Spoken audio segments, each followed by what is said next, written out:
Good afternoon or good evening, everyone.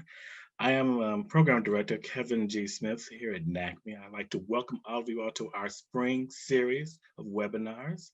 This is to help prepare all of our NACME scholars, whether they're our corporate scholars or they're doing their own internships for the summer. So we have a series of 2 workshops we're presenting this Wednesday and next Wednesday at the same time, 5 p.m.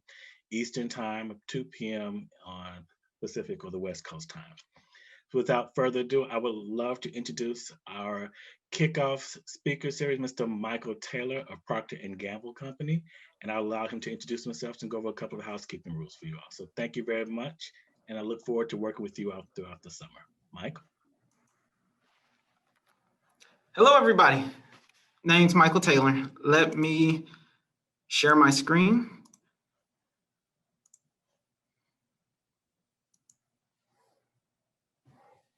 And I believe we should be able to see the chat as well. I believe, oops, it did not come up. There's the chat, there's the screen. Well, it'll be fine. Somebody's gonna have to just talk to me then. Okay. So a couple of housekeeping rules, and then I'll formally introduce myself.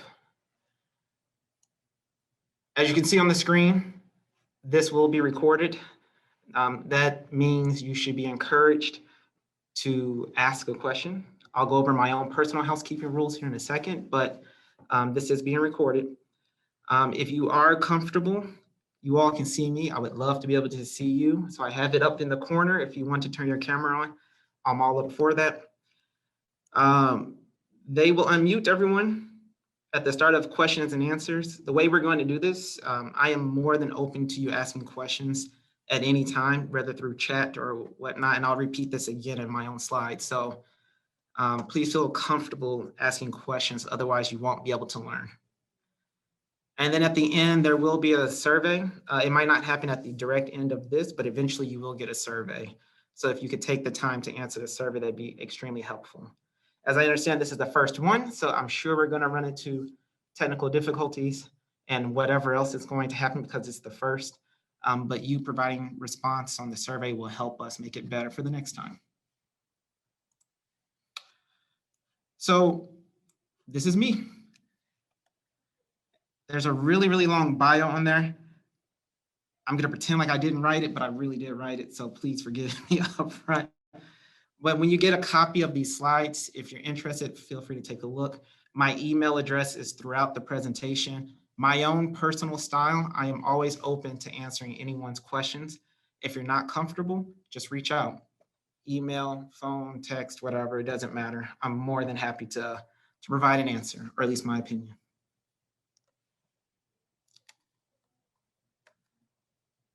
So, just really quick, Michael Taylor, where do I work?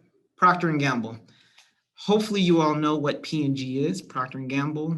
Hopefully, or you better be, I would highly appreciate it if you're using these brands that you see here on the screen, and of course, many more.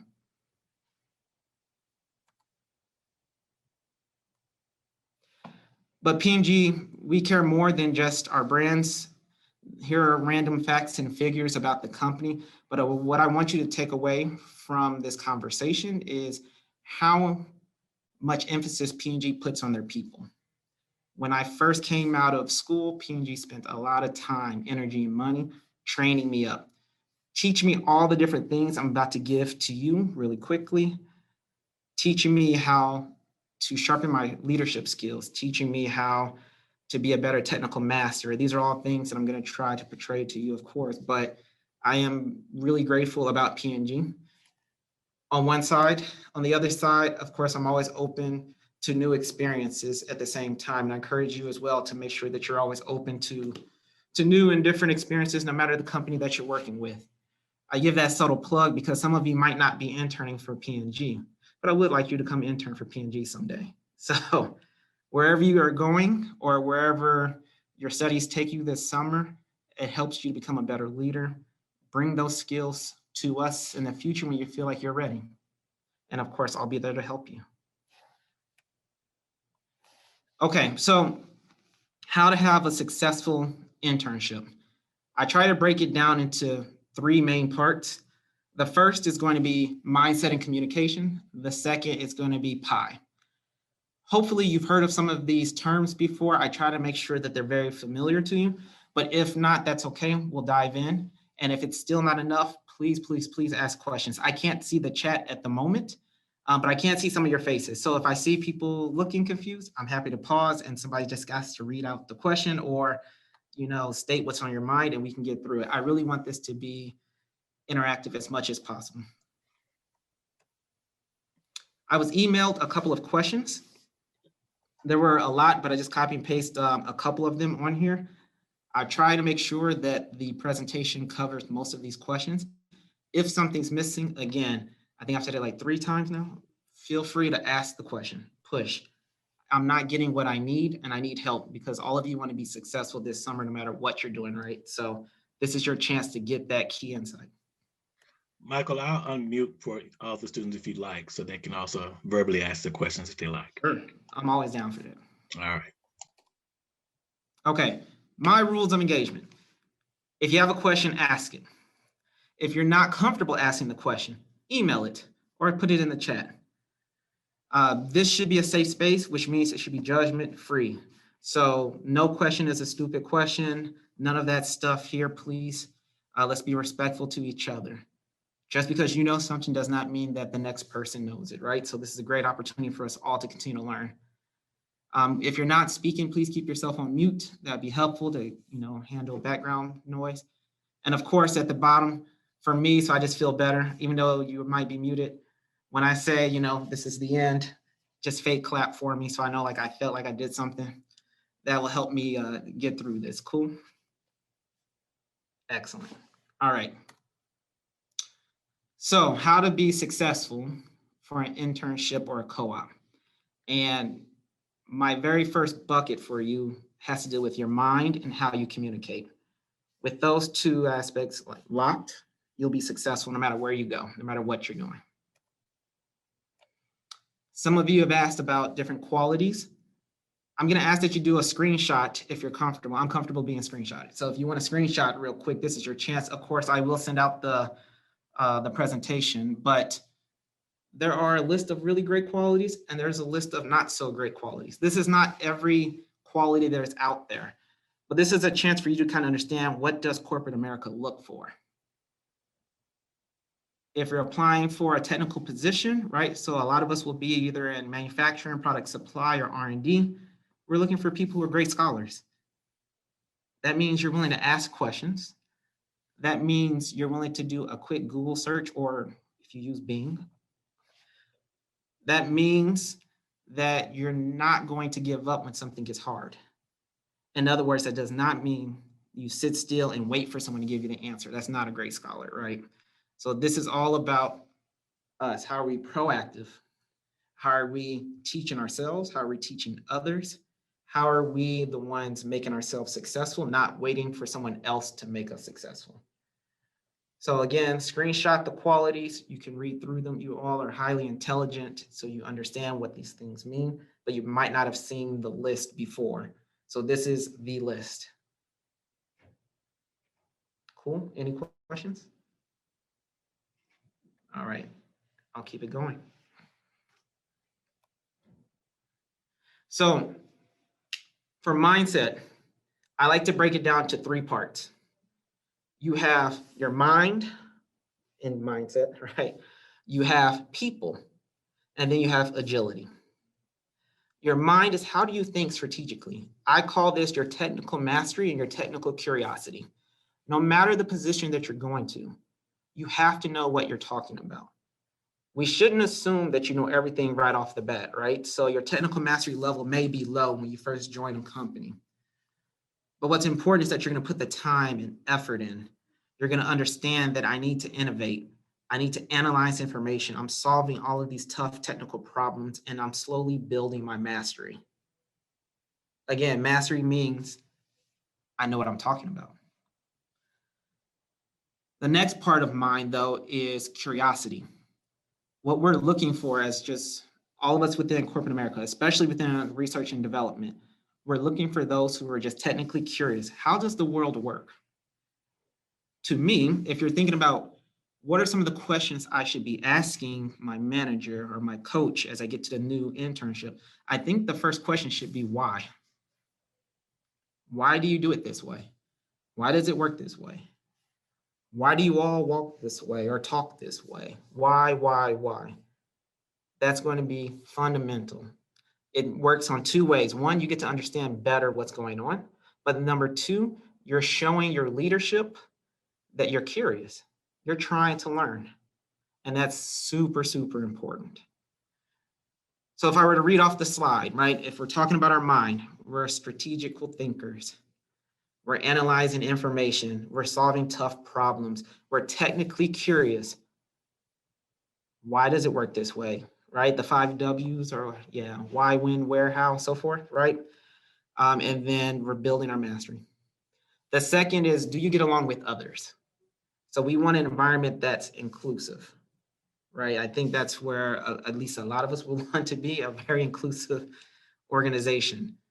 So building diverse collaborative relationships, does that mean, that means that you understand what your role is on the team, what other people's role are on the team, and how do you guys function? Are you building great relationships or are you just arguing with people all the time?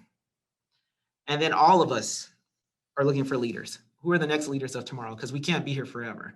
I'm gonna tell you right now, I'm pretty old. I'm like 32, right? So I've seen things like I'm like slowing down here. So you super young folks, like you guys have to come up and you have to step up. You have to be the leaders of tomorrow. But leadership isn't just the person that thinks strategically, right? It's also building relationships. It's also about influence.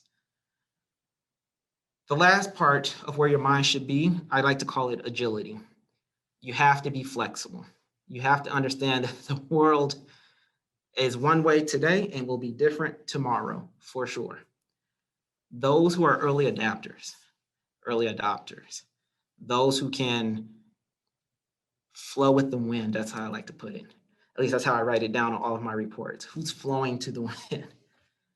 You can still be strong and rigid and stand for what you believe is right. But there's a time where it's time to change, right? I just have to make the appropriate change. I have to be flexible. I have to be accountable for what I'm doing, but understand that there has to be a better way. Maybe your way isn't the best way. So agility becomes extremely important for you to kind of understand, where is the world going to be? Do I understand my place in it? And if not, am I working towards understanding my place in said world? Do those 3 items make sense? Is there head nods or thumbs up or down or anything as I scroll through these images? Okay.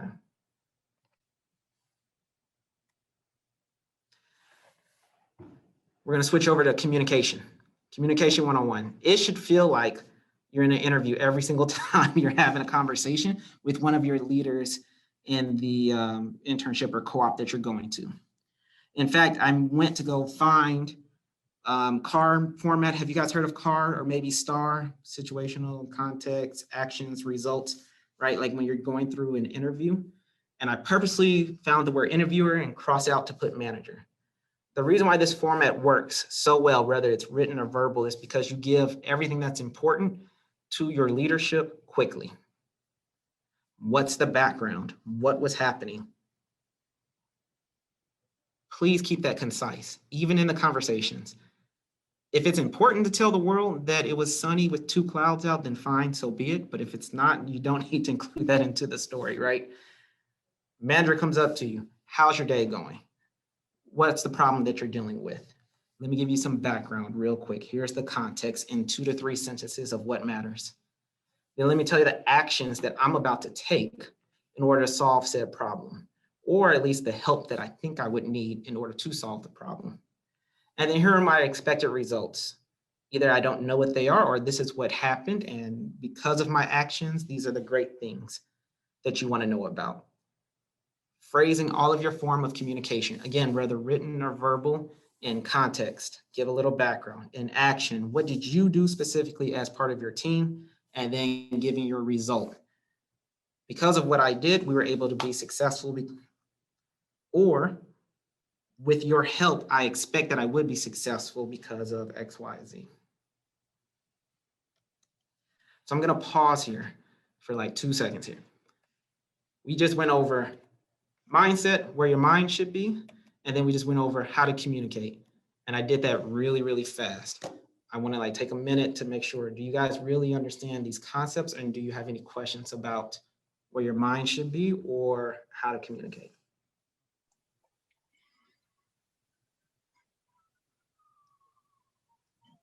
Everyone should have the ability to unmute and mute themselves right now. So if you have a question you want to verbally respond, you can unmute yourself and then mute yourself again.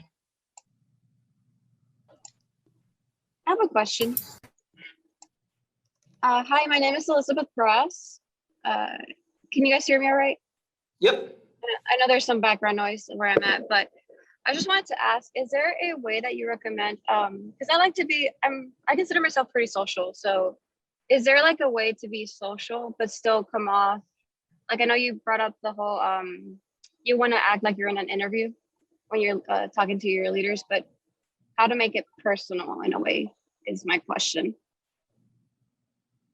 Sure. So before you dive into the technical issues that you're going to go about, you can always spend time understanding each other in the background. So for example, if, I don't know, let's say you have a 10-minute meeting with the CEO of the company that you're working with. You can spend the first 2 minutes just getting to know who they are and making it personal. What matters to you, what matters to me, this is who I am, who are you, what's going on with life. And then, oh, let me get into this update for you. And for this update, I'm going to keep it very business-like. Here's my context, my actions, my results. And even if I don't have the results yet, this is what I expect the results would be. And because you guys are all in, STEM, then the results should be quantified if you can. So as in, I saved X amount of dollars, or I expect that with your support financially, we'll be able to do something X amount of times faster. But does that make sense? You can always split your time, where the beginning is very personal, where we can get to know each other. And then, okay, now let me jump into this problem that I'm having and let me break it down to you. 1, 2, 3. Thank you so much.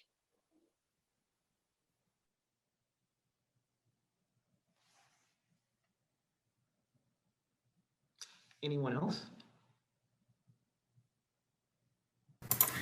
Hi, I have a question. My name is Tori Watson, and I'm from Prairie View. My question is, how do you stay focused on that one subject that you're talking about? Sometimes you can ramble, and you may lose the focus of your question. And also, how do you make sure that you're not asking a question that you could probably answer yourself? Okay.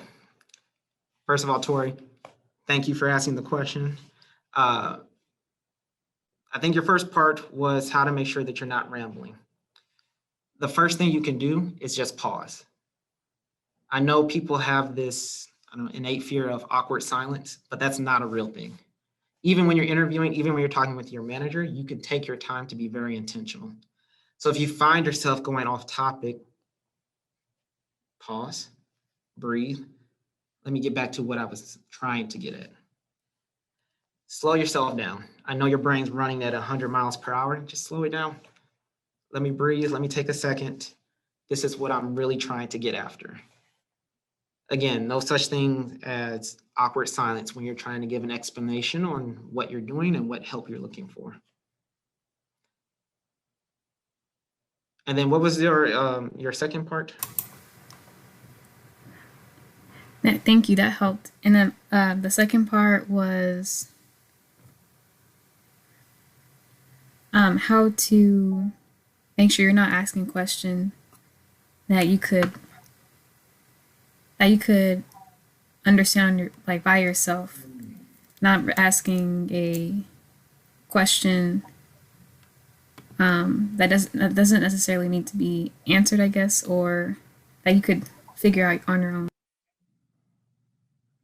So if I translate that, are you saying how to make sure you're not asking stupid questions? Yes.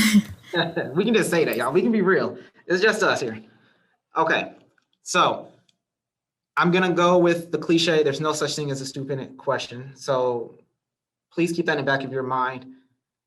You should always ask your questions, even if you feel like they're really simple, because sometimes you don't know the full context. Even something that should be really simple, the company might have a history with, and you wouldn't know what that is, and you held your question back or decided to do a Google search or some other form of research, and you came to a conclusion that's way wrong. Don't be afraid to ask even the most simple question.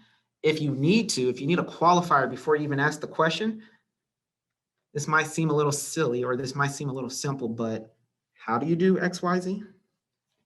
Why are we doing this again? Where can I look up, whatever the appropriate answer is supposed to be? It's more important that you ask the question. If you need to give yourself a qualifier, that's okay. But don't make assumptions. Don't just assume because it's so simple that you should already know it, or if you went and looked it up beforehand, you would be in a better position. Sometimes you just don't know, and it's better to get that question out there. Once you understand your manager's style a bit better, you'll understand what type of questions you can bring and who are other people you can take the stupid questions to. There should always be a safe space for you at the job. So I think in other sessions, they talk about mentors and sponsors. Really, really pay attention in those other sessions when you're trying to find out within the company that you're working with, who are your mentors, who are your safe spaces. So that way you can feel comfortable asking the stupid question too. But if that doesn't exist for you, take it to your manager. It's better that you not assume than to assume and be way wrong. Thank you so much. That helps a lot. Cool. I also have a question. What's up? My name is Angelica Buffalo. I attend the University of Michigan, majoring in mechanical engineering. And my question was along the lines of emailing. So emails fall in the line of communication. And even though I send emails all the time, I want to make sure that I am doing it the right way. So when sending emails, what is the best format in the corporate environment to email in? And is there a specific style that we should always be sending emails in the professional world, in the corporate environment? Sure. Okay, so oh my goodness, did I tell you my background and everything? Yeah, okay, look. So I'm a director at P&G. I work in the front-end innovation group. I manage a pretty large team. One of the things I can't stand is really, really long emails. I have no time to read really, really long emails. So my first piece of advice to you, Angelica, please keep it short. If it's a 2-page or 3-page type email, let's get on the phone. The second thing is I would follow context, actions, results religiously. This is what's happening. Here's what we're doing about it. Here's the result or expected result. That's perfectly fine. That is way in the professional realm. It's what we do anyway. I would not do things like LOL, emojis, and all the other stuff in professional emails. If you're celebrating someone, I don't know, someone's 40th anniversary, sure, you want to send a meme or something, that's cool. Please make sure it's appropriate. I think the culture should shift a little as the younger folk come in anyway. I think that's fine. But in terms of the structure, it should always be, here's the context, here are my specific actions, and then here are the results or my help need. And if you really wish to get fancy, you can always put what your next steps will be at the end. The format won't really matter. If you want to write really long paragraph or you wish to break it up, that's up to you. That's your own personal style. And we should all be able to bring our personal styles to work. Understand what the culture is at the group company that you're going to. But again, that's all personal. That should not have any major negative marks on you. Does that help? Yes, it does. Thank you.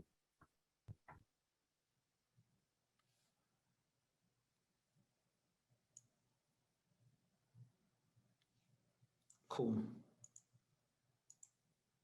Okay, I'm going to keep going. Again, feel free to interrupt if you want to go back to communication, if you want to go back to mindset. So I'm not sure if all of you have heard of P.I.E before, but it's super important. I will go out and say, though, I don't like P.I.E in general. I have pictures of pie there because I'm trying to make sure that you understand what it is. But in case you're wondering, I don't like pie. I like cake though, like vanilla or something like that. Okay. PI. PI stands for performance, image, exposure. I think you all know what performance is, which is you just have to get work done. Image is how you show up. Exposure is who actually knows who you are.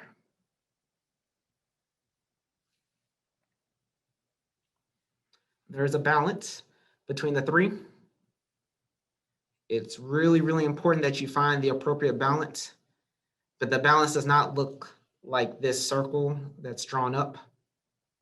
I want you guys to make sure that you really understand what the balance should look like. And what I'm going to do is I'm going to grab a piece of paper and draw it for you and hold it up to the camera. So give me 1 second. All right. Can everyone see me again? Yes. Okay. I'm going to stop sharing so that way it's even bigger. And I'm even going to turn off the background so that way you can really see. Can everybody see that? Yes. Got it. Got it. Can all of you see P for performance, I for image, E for exposure? Yes, sir. Yes. I assume you can all Perfect. tell what's the most important piece in PI when you join a company. You all need to be focused on performance. You do not need to come in and say, I need to speak with the CEO or the VP or the director like tomorrow, and they need to be my best friend. That is not the time. You need to be focused on performance. And performance goes back to what we said with mindset, which was technical mastery and technical curiosity. Do you even know what you're talking about? Are you even curious to learn something new? And then can you get stuff done? Image and exposure, they're not zero. They're just way smaller for the beginning. You do want to show up professional, right? You want, when people say your name, choose a random name. What's that, Kennedy? Okay, when somebody says Kennedy, that's my daughter's name, by the way, so that's random. When somebody says Kennedy, right, you want a positive image, right? Super engineer of tomorrow, super smart, figures things out, you know, a technical master for sure. You want some exposure. It doesn't make sense if only your manager knows who you are. There should be others that know who you are, both up and down and horizontally, right? So vertically and horizontally, people should know who you are, but that shouldn't be your main focus for the summer that's coming up. It has to be about performance all the way.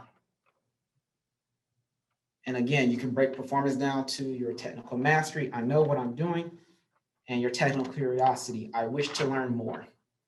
I have this hunger that will not go away. Now, that's for the new hire, okay? Let's say you are doing your second internship at a place. I feel like some of you have interned before because you're giving me that look like I've been here before. So let me draw it again for you.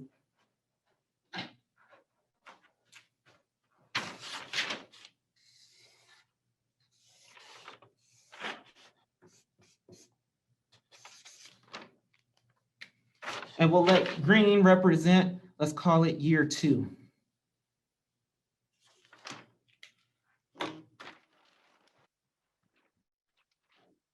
Can you all see that again? Performance, it's still number 1. Yes. We've only increased our image and exposure by a little bit. So even for those who are going into their second or third internship or co-op, even for those who think they understand their company very well, I am telling you, this is what gets you further ahead in that company. It is performance. Eventually, you all will become directors and VPs and all of that other good stuff in the future. And this chart will change drastically. In case you're curious, I can draw it for you so that way you know what to work towards.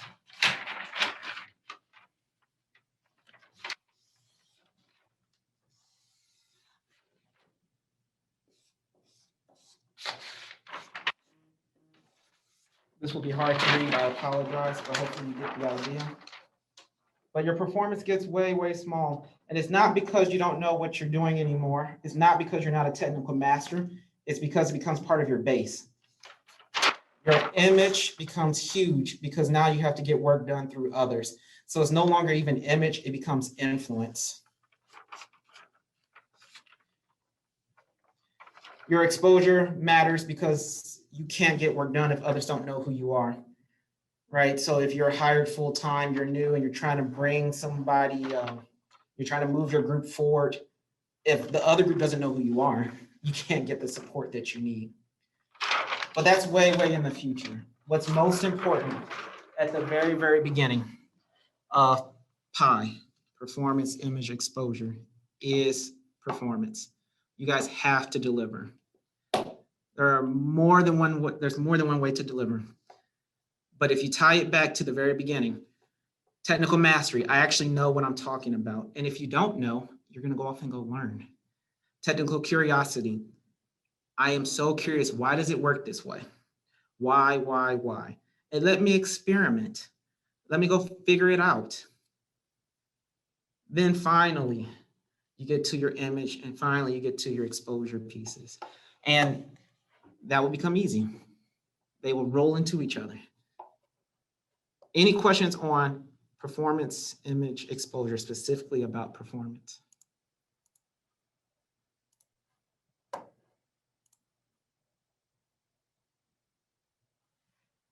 I have a question about performance. In previous internships that I've had, I was interning right out of high school or like still in community college. So there was a learning curve, like a strong learning curve. So for a while, I was just learning what the company wanted from me and catching up. And then my performance was still high, but I felt like didn't have enough time in the internship because it's only like 2 or 3 months to really complete my project at the end. It was at still like the testing stages. I was supposed to like bring a product at the end that I thought maybe would be functional, completely functional, but there were still bugs. So how can you judge like how well you're doing in performance in respect to your level of education coming in and like what the ending product is? So beautiful question. Okay.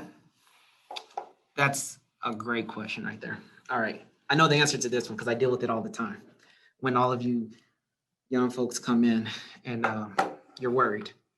One, any good manager understands you don't know anything. You went to school, and no matter what your trade is, the purpose of you going to school is for them to teach you how to think in a different space.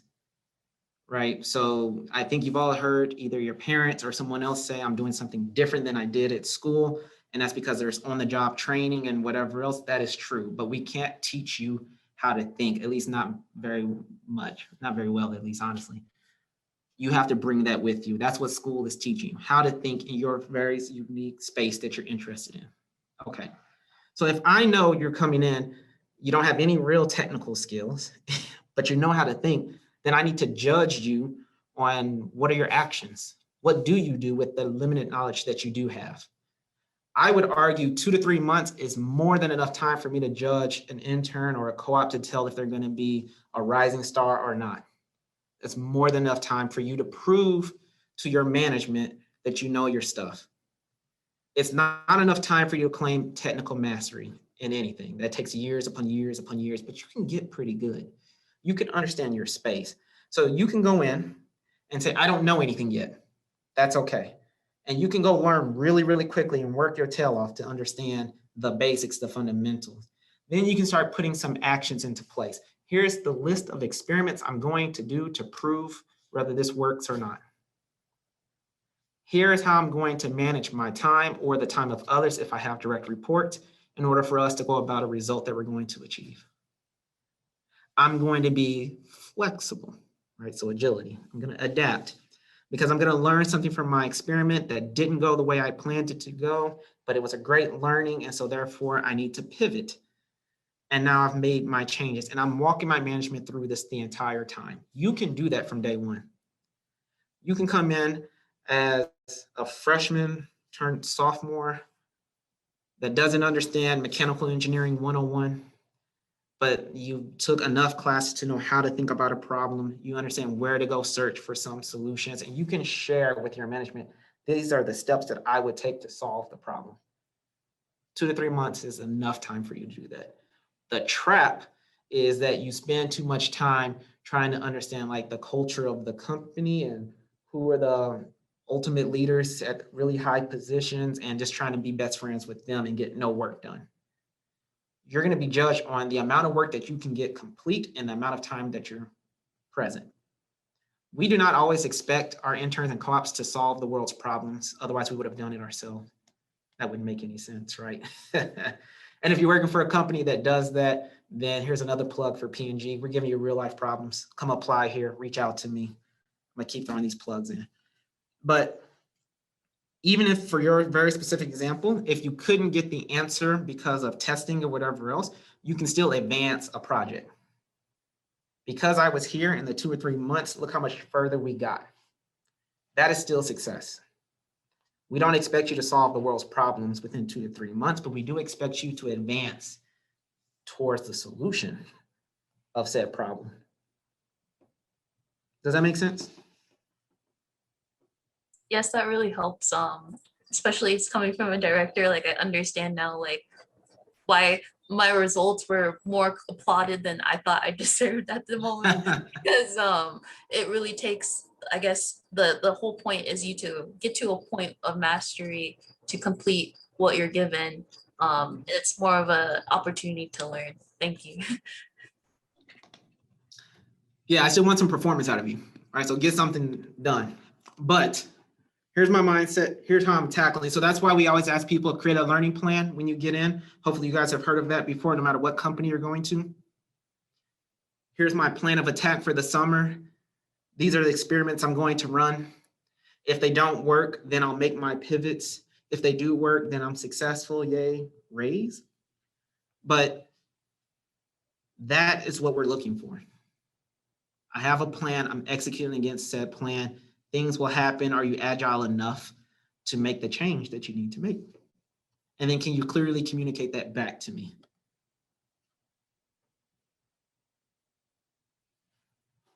Any other questions in this space? I have a question about exposure. Sure.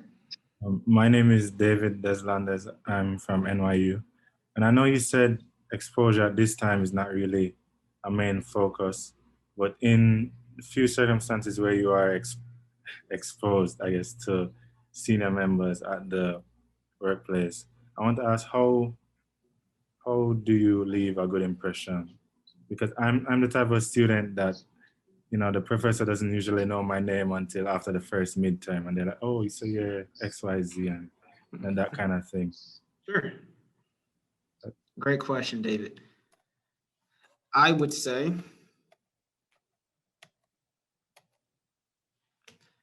this is one way to stand out. A lot of incoming interns and co-ops, they do not speak in this format. Whether written or verbal. There's a lot of, I'm gonna call it, I don't know, rambling. I think it was the word that we used earlier. There's a lot of talking in circles. And it becomes unclear. I don't know what your actions are. I don't know what your results are, what you expect your results to be. I don't even have a clue what your next step is. But David, if you're given an opportunity to present to senior leadership and you're trying to work on your exposure piece, because again, exposure isn't zero, it's just smaller than what the performance should be.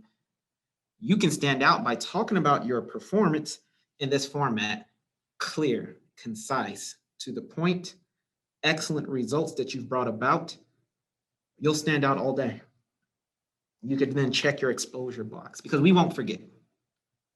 A person that comes in that's hardworking and has shown us like their results and can communicate their results, that's a whole nother level. It's a whole nother level. You will stand out every time. I've solved the toughest technical problem, and I communicated to you how I solved said problem clearly. So clear communication is just the be all end all. I missed that last part, David. What'd you say? No, I said so. Clear communication is just the main. It's the main focus on what I should be. Like in terms of exposure. That's You get the opportunity, because I'm going to assume that you've already done the performance piece, right? You've already done the really hard technical work. Mhm. And you're a master of your technical work, or at least on your way to mastering your technical work. Being able to explain that clearly will sit well with people for a very, very long time. Thank you. And Michael, that's such a good piece of advice, especially to all the corporate scholars officially, because they will have an opportunity to present to the senior leadership and management at the conclusion of their internships. And I'm sure several of our NACME scholars will have a similar opportunity. If not, they'll seek it. So this is a really good piece of information and some good hints on what they'll be able to do. Plus, we're going to have another workshop on that later on in the summer. So Perfect. Perfect. So when you get the slides, you'll be able to read into depth performance. We talk about bankable results, right? So that means you actually did something. You're understanding what's coming in the future. That's part of performance, right? You can anticipate the future. You can clearly communicate that is clearly going to be part of performance. When we talk image, again, they're not zero, they are smaller, but these are some of the different items that you can look at to improve your image.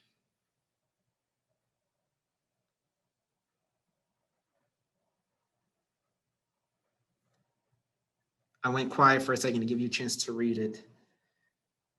Your communication style, organizational savviness, that's always going to be important, and just having charisma. Whether you're extroverted or introverted, you can still be charismatic. That's a misnomer that only extroverts are charismatic. It's not true. Organizational savviness will become important. Again, it's smaller at the beginning, but as you continue to expand your careers and continue to invest more time into some of these larger companies, you need to understand who are the ones that really get things done in the organization. Who are the true decision makers? Are they on my team? Do they know who I am? Do they understand what I'm about? And the easiest way for them to know who I am is because my performance is out the roof. And I can communicate that clearly every time.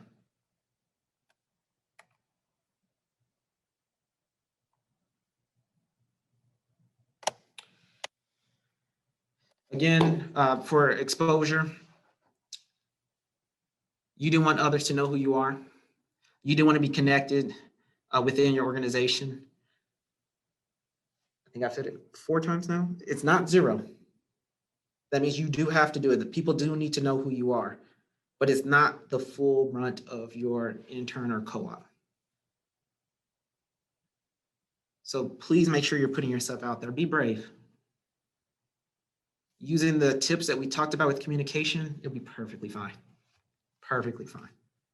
When you get those opportunities, you'll nail them every time because you know your performance is there and you can clearly communicate your performance.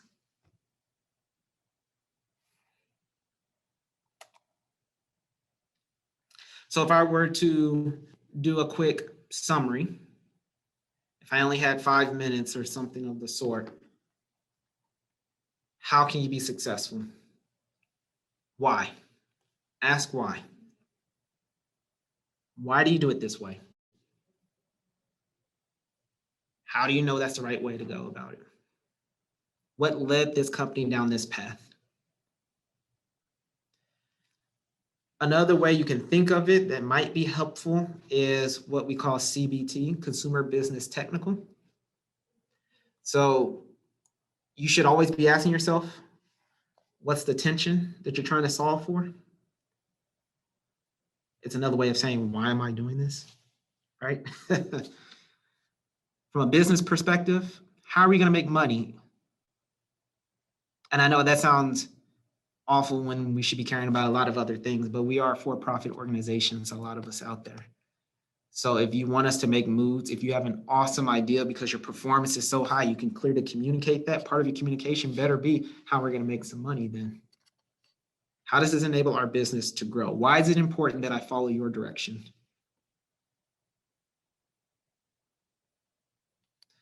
And then of course, technical.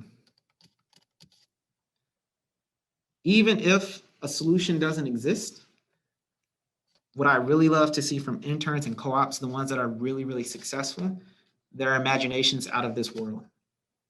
Here are the 2 or 3 things that need to be true in order for this technology to actually work.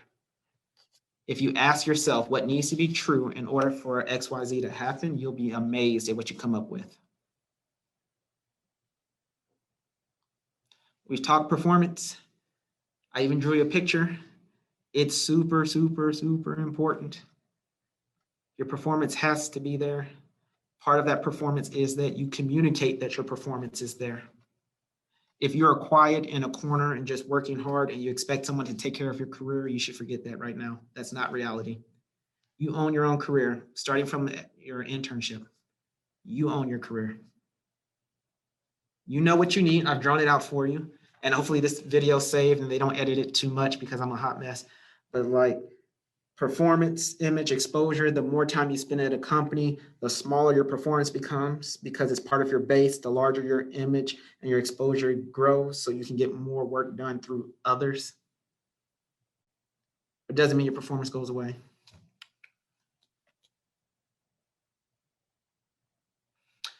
Another tip, you don't have to memorize everything. I think that's really, really important for all of you. I think it gets back to the question I was asked earlier. If I don't know much coming out of school, we don't expect you to know much, I promise you. We do not expect you to be experts. And if we are, then there's something wrong with us. But you should know how to think about a problem. You should know how to tackle a problem. You should know where you can go to get answers. Got to be proactive. Got to go out there. Got to be hungry. That rolls into the next tip, which is confidence. What was that phrase? Say it with your chest, right? Be confident. I know what I'm saying. I know what I'm talking about. If you keep it within that car format, here are the context, here's the action, here's the result, and you're saying it, and you're not even ending your sentences, high up like you're singing, right? As if you're asking a question. I'm not really sure, but this is the technology. Like, don't do any of that. You don't need to do any of that. Be confident. You know your answer. Even if you are wrong, you're agile. You can flow to the wind. You understand, okay, I made a mistake. That's on me. I understand better. Do a bit more research. Another experiment, coming right back to it. You gotta be confident. The last one is my favorite one. You have to give it your all. If you walk away from your internship or your co-op saying, I wish I could have done more, I knew I could have done more, you've already failed. Even if I invite you back, you won't make it far. You have to give it your all. Leave it all out. No regrets.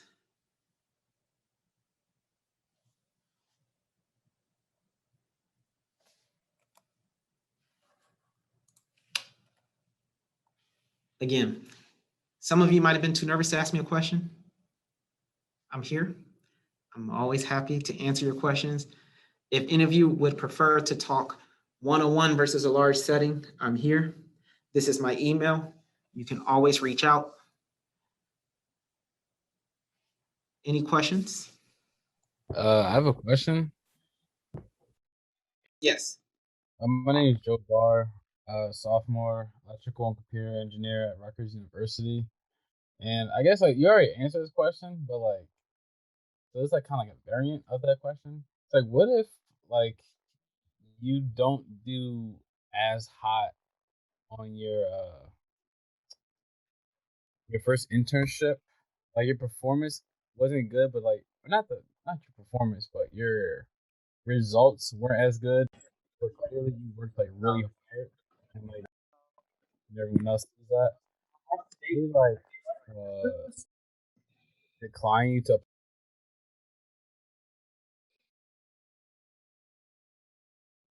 Did someone go on mute so Joe could continue? All right, go ahead, Joe. What if your performance was like mostly you working really hard, but your results weren't what the company wanted or needed? Would your manager be quick to give you the boot and not let you apply next year or give you a return offer? Know the results were going to be bad? Is that? In this hypothetical situation, would the person know that they are going to have bad results? No, it's like you worked really hard and then like, the results didn't come out as like expected. So, to me, that's just a learning. We don't fail, we just learn. It's just another learning opportunity. So, if you've done your job, right? So, you've clearly communicated what the test plan is, as an example, or what your learning plan is. You have your background understood. You know what the business is after, how you guys are going to make money. If your company's for profit, you're going to have a sensible list of actions. Your results are what your results are. Sometimes that happens. Sometimes you just get results that don't match up with what everyone was hoping for, even though you did all the steps right. You're judged, though, on the entire process, not just the end results that you bring about. And honestly, for most companies, that's how we look at it. It's what were the steps that got us to this point? That's what's really, really important. If I'm only interested in the result, I probably wouldn't bring an intern in. I'd probably just get a contractor because it'd be way cheaper, way faster. But if I'm bringing an intern, it means I'm trying to grow my company. That means I see something in you to be part of who we are in the future to help build us up. So I'm looking for how do you understand the task that's given to you, develop a plan against it, execute against that plan, and then what your results are. And if you're good, you really understand that our results are going to come off a little weird, and this is how I would pivot, but there's just not enough time. You should probably bring me back. I can probably finish it up now that I know how to pivot. Does that make sense, Joe? Yeah, that makes sense. And I have like one more question. So like, what's I guess I'll find out soon. But like, what's an internship like? Is it like what college and schooling prepares us for, or is it like a totally different like, ball game? Sure. It depends on what company you go to. So I'll talk it from P&G's perspective. Because I actually interned here at P&G. So when I came in the door, I was shocked. First of all, because I worked on feminine pads and tampons, so that really threw me off. I didn't know what that was. The second thing was I was expecting that I would sit at a desk and they would just have me, solve random equations and problems to, some of the tough technical questions and they move on from there. And that's not the reality. The reality was you come in the door, here's your project. We don't know what the answer is. We need you to help us figure out what the answer is or at least get us on the right path. And so it was up to me to go off and understand who's worked on this project before in the past. Is this brand new? What are my levers? What should I be focused on? And then what's my priority? Do I got a budget? Money matters. What's my timing? And then I was like, I need to set up checkpoints so you guys can understand how I'm progressing along. It's nothing like college. The only thing that's similar to college is that you have free time, right? So after you get off, it's up to you to do what you want with your time. Generally speaking, you would have to do homework right at school, or at least a lab or something like that. When you're interning, that's your free time. You do what you want with it. And so you have to be very responsible to make sure that you're progressing your project while not also working too many hours after work because you're probably not going to get paid overtime. But it's literally you wake up and you try to solve a tough technical problem every day for however long your internship is. I had a question to add to that. How do we develop the learning plan? Um, for the project, like what the project milestones, how do we develop that with our manager on where we should keep track of and how far along, like where our progress milestone should be in the duration of the internship. Sure. I like that question a lot. So I'm going to simplify your question, and then hopefully this covers all the parts. So how do you build a learning plan? There are a lot of different ways in which you can build a learning plan. I think the most simple way to do it, though, what are all the tough technical questions that exist for this program? You want all of those written down. And then you need to decide what's a priority for each of these questions. So it should be a brain dump. So let's say your project is to come in and they say, I want you to make a machine that can reproducibly create emotions out of oil and water at a 25-to-1 ratio. Then you need a list of questions. Question 1, what the freak is an emotion? Question 2, are there machines that already exist? Question 3, how's this helping the business make money? Question 4, how much time does it normally take to create such a machine if it even exists, right? It's just a long list of questions. Then you group those questions. Then you decide what's the highest priority and what actions would you take to go get that answer. So if the first one is what the freak is an emotion, then the first action is probably going to be on your learning plan. Hey, I'm going to go spend some time on Google or an encyclopedia if those still exist and figure out what an emotion is. So at least have an understanding. Or instead of going and go off and search on my own, I'm going to spend time with you, manager, so you can walk me through the background. That's one of my actions. But you just want to get your questions out. Then you want to group your questions. Then you want to put them in priority order. And then you want to define what are the actions you would take to solve those questions.